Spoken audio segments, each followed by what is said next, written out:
Ada orang yang punya pikiran, lalu pikiran yang ada di dalam kepalanya itu dijadikannya sebagai landasan dalam hidup. Bahwa kalau sudah hijrah, sudah taubat, maka hidup akan tenang, badan akan sehat, anak akan soleh, rezeki akan lancar. Pertama, pemikiran itu hanya sekedar titik-titik aja. Titik, titik, titik. Bahwa nanti kalau sudah hijrah, badan sehat, rezeki lancar, anak, keluarga akur, kemudian semua baik-baik saja. Lalu kemudian, lintasan yang ada dalam pikiran itu menjadi kuat, menjadi baku, menjadi landasan. Bahwa nanti kalau sudah hijrah, sudah tobat, sudah ngaji, anak, keluarga akan baik-baik saja, rezeki akan lancar, badan akan sehat. Nah, setelah hijrah, taubat, ngaji, sholat, puasa sunat, sakit pun mulai datang, rezeki pun mulai agak macet-macet. Tidak sesuai dengan keinginan di awal tadi, lalu kemudian mulailah berbisik dalam hati, kalau begitu agama ini tidak benar. Padahal landasan awalnya tadi bukan berdasarkan pengajian atau ajaran agama, tapi hanya sebuah pemikiran. Lalu ketika terjadi tidak sesuai dengan keinginan, menyalahkan Allah, menyalahkan ustadz, menyalahkan Nabi Muhammad, menyalahkan hijrah, menyalahkan semuanya. Inilah yang disebut dengan bertuhan dengan hawa nafsu. Jadi, kalau ada orang yang salah sebelum hijrah, minum khamar, salah. Berjudi, salah. Berzina, salah.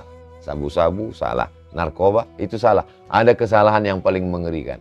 Kesalahan pemikiran setelah berhijrah.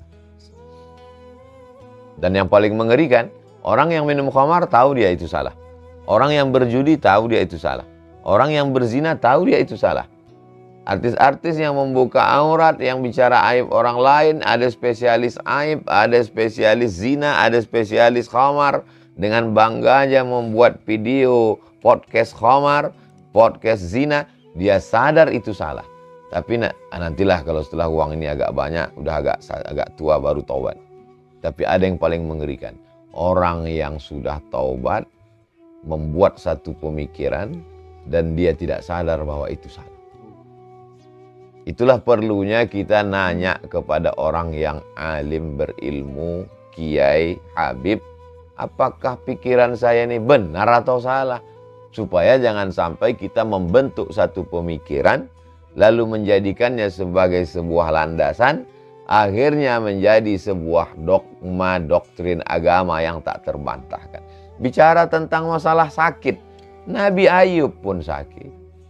Bicara tentang masalah keluarga, Nabi Nuh pun istrinya durhaka dan anaknya durhaka. Bicara masalah rezeki, bagaimana sulitnya Nabi Muhammad SAW, bagaimana sulitnya Nabi Ayub, bagaimana sulitnya Nabi Nuh, bagaimana sulitnya Nabi Musa. Sesungguhnya dalam cerita kisah nabi-nabi itu Allah ingin mengatakan bahwa kalau kau dekat dengan aku, sakit, sulit, susah tetap ada. Jadi makna sesungguhnya hidup adalah wa ma khalaqatul jinna wal insa illa liya'budun. Ibadah. Ketika sakit, sakit itu pun ibadah. Ketika sedang morat-marit itu pun kalau karena Allah maka dia menjadi ibadah. Jangan kita pahami bahwa yang namanya ibadah itu hanya sholat tahajud, sholat witir, sholat duha. Yang namanya ibadah itu hanya baca Quran, baca tabarak, baca yasin, baca fatihah, banyak sholawat. Itulah ibadah. Tidak. Orang yang sakit pun ibadah. Bahkan ibadah yang paling tinggi bukan baca Quran, bukan jihad fisabilillah, bukan sholawat, bukan zikir. Ibadah yang paling tinggi adalah ridha menerima takdir Allah Subhanahu wa ta'ala. Ibadah yang tidak mengeluarkan suara, tidak mengeluarkan energi, tidak mengeluarkan keringat, tidak mengeluarkan darah. Ibadah yang dalam keadaan diam. ridha, menerima takdir ketetapan Allah Subhanahu wa ta'ala. Kalau dipahami seperti ini, maka insya Allah kita tidak akan menyalah-nyalahkan Allah. Ketika rezeki kita diuji agak macet sedikit saja, kita tidak menyalahkan. Inilah gara-gara taubat ini. Coba kalau nggak taubat kemarin. Kesalahan berpikir membuat kita menjadi salah berbuat. Kesalahan berbuat, kesalahan bicara, kesalahan menarik kesimpulan berawal dari mempertuhankan hawa nafsu. Itulah yang disindir Allah dalam Al-Quran. Ittakhadha ilahahu hawahu. Ittakhadha menjadikan. Ilahahu Tuhannya. Hawahu hawa nafsunya dijadikan sebagai Tuhan. Faksusil qasoso. Ceritakan tentang kisah-kisah itu. Kisah siapa? Kisah nabi-nabi itu. Supaya apa? La'allahum yatafakkarun. Supaya berpikir. Oh, ternyata aku sekarang sedang sakit. Nabi pun ternyata juga sakit. Aku sekarang sedang agak macet sedikit rezeki. Sesungguhnya supaya Allah mengajarkan bersyukur tentang lapangnya rezeki. Oh, sekarang anakku ini agak sulit sedikit diatur. Supaya untuk mengingatkan. Supaya ada usaha dan ikhtiar doa lebih. Allah cuma ingin kita sujudnya lebih lama sedikit dari biasa. Kalau rezeki kita lancar, sujudnya mungkin tasbihnya 3 kali. 1 napas. Subhanarabbiyal a'la wa bihamdihi, subhanarabbiyal a'la wa bihamdihi, subhanarabbiyal a'la. Dia buat kita agak sakit batuk sedikit, agak demam sedikit, agak sakit kepala sedikit. Bukan berarti kita lantas curiga ini Omikron sudah sampai. Hanya saja sekedar supaya tasbih kita lebih banyak daripada biasanya. Hati kita lebih khusyuk daripada biasanya. Munajat kita lebih, bangun kita lebih awal daripada biasanya. Duduk kita di masjid mungkin lebih lama daripada biasanya. Karena ceramah kadang tidak membentuk, tidak merubah ibadah. Tapi ada sesuatu yang bisa merubah ibadah. Itulah tujuan Allah. Tapi puncak dari segalanya adalah supaya kita menjadi hamba Allah. Bukan hamba yang lain. Banyak hal dalam hidup yang kalau kita pikirkan sendiri, Qur'annya tidak salah, hadisnya tidak salah. Yang salah itu adalah cara kita berpikir sehingga membuat kita salah mengambil kesimpulan.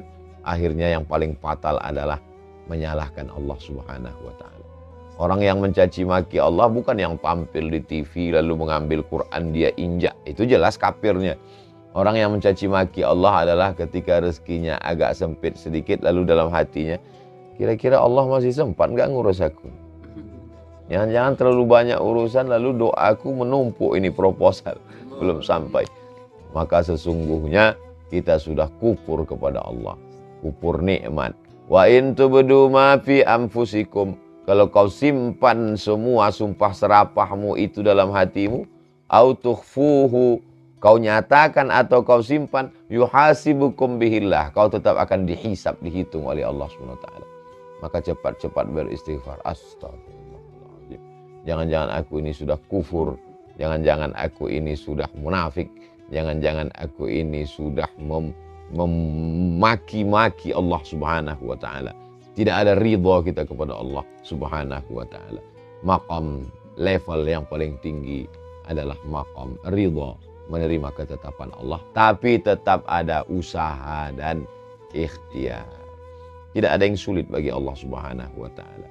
Sulitkah bagi Allah untuk membuat Musa hanyut di sungai Nil, lalu diselamatkan oleh istri Fir'aun, lalu naik setinggi-tingginya menjadi anak angkat Fir'aun, tinggal di istana paling megah dan mewah, lalu dengan cara mudah pula Allah menjatuhkannya dengan cara melerai 2 orang yang berkelahi. Fawakazahu Musa, dia tinju, mati mendadak. Hanya cara Allah untuk mengeluarkan dia dari istana Fir'aun, zona aman.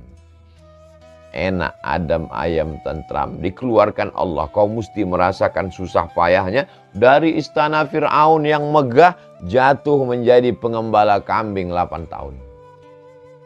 Panas terik di gurun pasir, harus mengendalikan kambing. Belum lagi pandangan manusia, pekerjaan yang paling rendah, hanya untuk menyiapkan dirinya, membawa Bani Israel menuju Palestina 600.000 orang. Untuk menerima wahyu yang kuat, yang besar, yang kokoh, Allah ingin mengajaknya berbicara di Bukit Tursina. Perputaran nasib ini tak sama di antara kita. Pak Haji, jamaah, sahabat, ustadz sendiri. Setiap orang punya nasib yang berbeda seperti cap jempol yang tak sama. Perjalanan hidupnya bagaimana, jodohnya bagaimana, karirnya bagaimana, rezekinya bagaimana, terombang-ambing. Semua takdir Allah Subhanahu wa Ta'ala. Lalu apa yang membedakan orang beragama dengan yang tidak? Apa beda orang zikir dengan yang tidak? Apa beda orang banyak sholawat dengan tidak? Mudah dan cepat dia mengembalikannya kepada Allah. Kalau dia berhasil, cepat dia mengkonekkannya kepada Allah.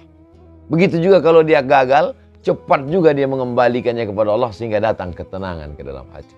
Cepat mulutnya berkata, la haula wala quwata illa billah.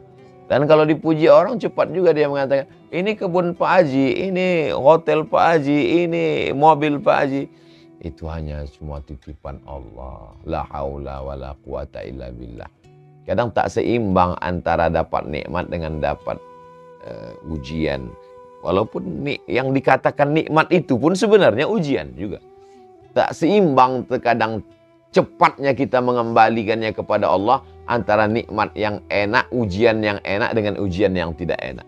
Wa balawnahum bil hasanat wasayyiat. Kami uji mereka dengan yang enak-enak, dengan yang tidak enak-enak. Tapi kalau yang dapat enak langsung alhamdulillah. Tapi begitu dapat yang tak enak, lama prosesnya. Ada delaynya dulu beberapa detik. Jadi sesungguhnya beda udah ngaji dengan gak ngaji, beda udah tahajud dengan tidak tahajud, beda udah taubat dengan tidak taubat. Tak ada delaynya antara dapat nikmat dengan dapat yang kurang nikmat. Sama-sama cepat mengembalikannya kepada Allah. Tidak ada delaynya antara syukur dengan sabar. Sama-sama cepat baliknya kepada Allah. Kalau masih ada delay, saat dapat nikmat cepat, alhamdulillah. Tapi saat dapat ujian agak lambat, innalillah. Berarti belum seimbang lagi antara pujian dengan cacian. Kalau sudah lama, sudah sama rasanya antara pujian dengan cacian, sudah sama rasanya antara disambut orang dengan disepelekan orang, barulah sampai pada puncak kedekatan dengan Allah Subhanahu wa Ta'ala. Ustadz Somad udah sampai ke level itu, baru menuju proses. Kadang kalau disambut orang, bahagianya. Pas disepelekan orang, datang rasa di dalam. Kenapa? Bangkit emosi, bangkit rasa ingin mengatakan, gak tahu kamu, gak kenal kamu dengan saya, kamu sepele. Di saat itu mulai sadar, Abdul Somad, ternyata kau hanya baru pandai ngomongnya saja. Untuk melakoninya belum lagi sampai ke level itu. Itulah mengapa kalau di Pekanbaru mudah saya untuk nelpon Pak Adil dengan Putra. Nanti kita berangkat enggak? Tapi saya usahakan saya nyetir sendiri, saya mencari parkir sendiri supaya yang saya sampaikan ini saya amalkan sendiri. Supaya kalau saya ke masjid, kalau saya ada urusan ngantri, muncul di dalam rasa-rasanya udah mau keceplosan nih keluar mau buka master. Bisa nggak ini? Oh, kalau begitu belum lagi. Belum sama lagi antara ketika disambut orang dengan disepelekan orang. Belum sama lagi ketika dilecehkan orang dengan ketika dimuliakan orang. Padahal yang memberikan itu adalah Allah yang sama.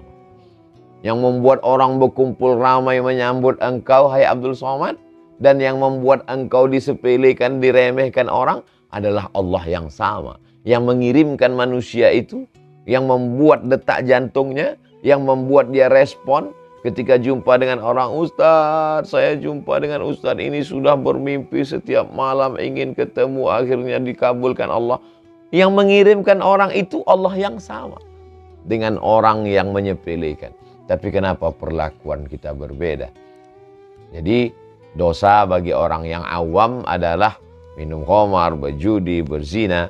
Tapi dosa bagi orang yang dekat dengan Allah adalah ketika tak sama perlakuannya kepada Allah dalam hal-hal ini. Adalah kajian-kajian yang khusus dan halus. Kalau ditonton oleh orang yang mau taubat, bisa jadi dia tak jadi taubat. Karena dia menganggap, jelimet sekali Islam itu, ribet sekali. Ternyata Ustadz Somad tidak sama kajiannya antara ketika tablik akbar dengan ketika, karena memang audiensnya berbeda.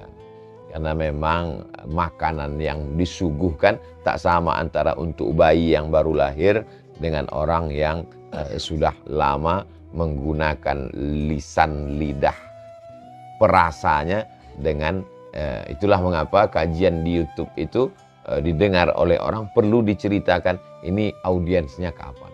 Ini adalah kajian khusus, kajian subuh di tengah orang yang khusus, tapi dia akan diupload dan ditonton oleh banyak orang. Mudah-mudahan bermanfaat buat saya sendiri yang menyampaikan dan buat kita semua pada kajian. Kalau sesuai keinginan kita dengan keinginan Allah, yang kita doakan, yang kita harapkan datang, Allah ingin kita bersyukur. Syukur adalah ibadah. La in syakartum la azidannakum. Kalau tidak sesuai yang kita inginkan dengan yang datang, kita risau dan marah, maka kita dalam murka Allah. Ketika sesuai yang kita harapkan, Allah ingin kita bersyukur. Syukur adalah ibadah. Ketika tidak sesuai yang kita inginkan dengan kenyataan, Allah ingin kita bersabar. Dan sabar adalah ibadah tersempurna di antara semua ibadah. Maka Allah katakan, innama yuwaffas sabiruna ajrahum bighairi hisab. Orang-orang yang sabar balasannya paling sempurna, paling penuh, bighairi hisab, tidak dapat dihitung oleh hitungan-hitungan manusia. Maka kalau kita lihat perjalanan nabi-nabi, ibadah mereka lebih banyak sabar daripada syukur.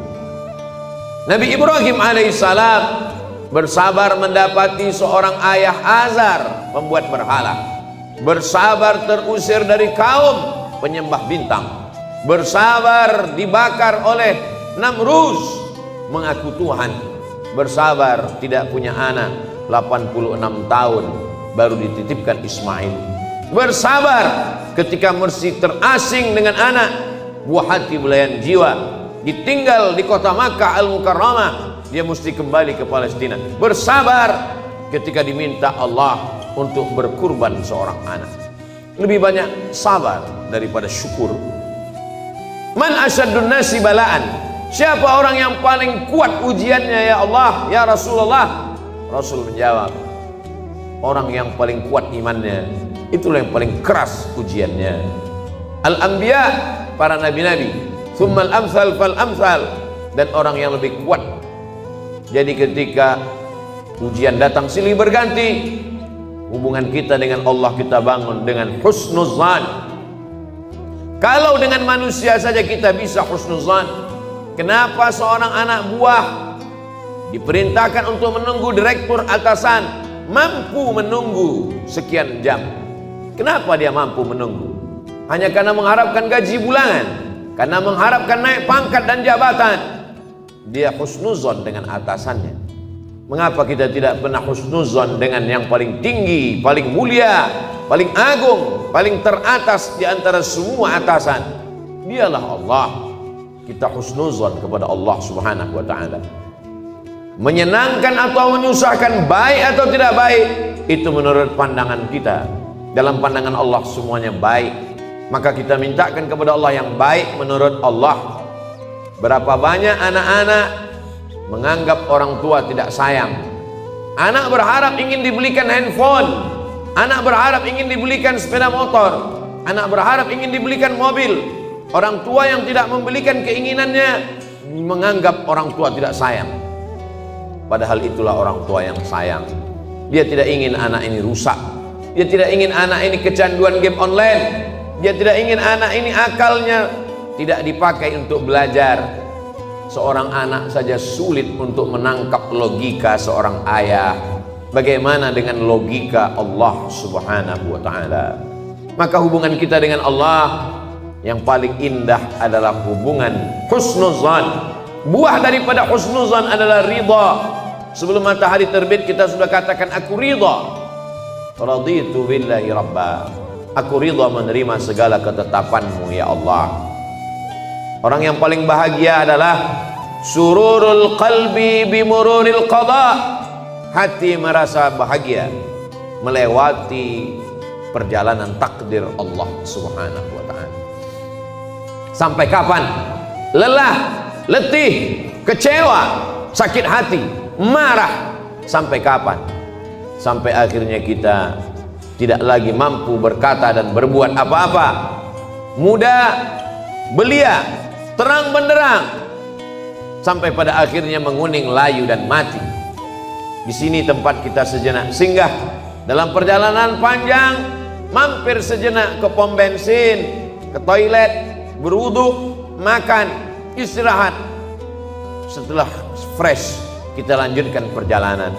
Perjalanan kita selanjutnya adalah kembali menghadap Allah. Ketika kita sudah lulus dengan berbagai macam ujian, ridha, sabar, tawakal, berat ujian hidup, ada yang maha besar tempat mengadu. Angkat kedua tanganmu, katakan Allahu Akbar.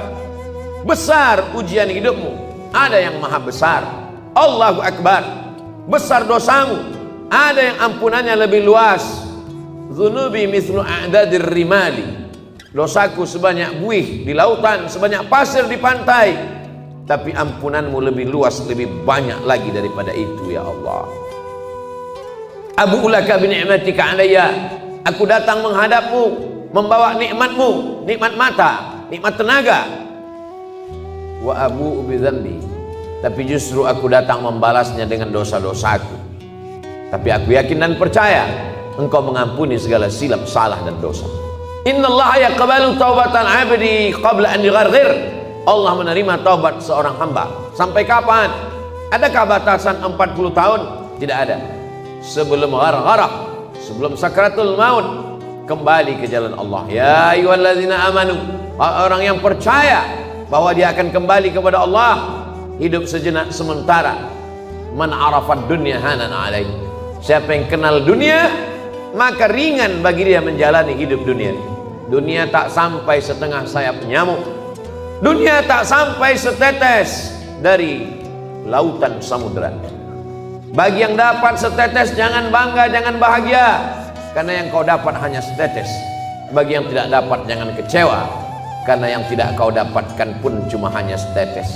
Masih ada lautan yang luas. Walal akhiratu khairul laka minal ula. Akhirat lebih utama. Wal akhiratu khairu wa abqa. Akhirat lebih baik, akhirat lebih kekal. Seorang penggali parit berkubang lumpur dari jam 7 pagi sampai jam 7 petang, gajinya dimakan, diambil oleh orang yang lebih berkuasa, yang lebih hebat. Kecewa, sakit hati, dia masih bisa tersenyum. Mengapa? Karena dia yakin ada akhirat. Malik yaumiddin. Di sana ada keadilan, di sana akan ada perhitungan. Hatta yuqadu syatul jalha, hatta yuqadu syatul qarna, sampai-sampai kambing yang bertanduk akan dituntut oleh kambing yang tidak bertanduk. Begitulah keadilan Allah Subhanahu wa ta'ala. Untuk apa ada akhirat? Bagi mereka yang A, tidak, T, keyakinan, is, orang yang meyakini tidak ada Tuhan, tidak ada malaikat, tidak ada akhirat, mereka akan stres, mereka akan depresi, mereka akan bunuh diri. Bagi mereka gedung yang tinggi, puncak daripada penyelesaian segala masalah. Naik ke atas gedung, terjun ke bawah. Kalau dia bahagia, sebahagia-bahagianya, karena menurutnya dialah puncak kebahagiaan, tidak ada Tuhan. Kalau dia stres, susah, depresi, dia akan amat sangat menderita dalam hidup. Orang beriman, kalau dia sukses, kalau dia kaya, kalau dia berkuasa, maka dia akan berkata, hadza min fadli rabbi, ini karunia Tuhanku, liyabluwani, untuk menguji aku, aashkur, apakah aku akan bersyukur, am akfur, atau aku akan kufur.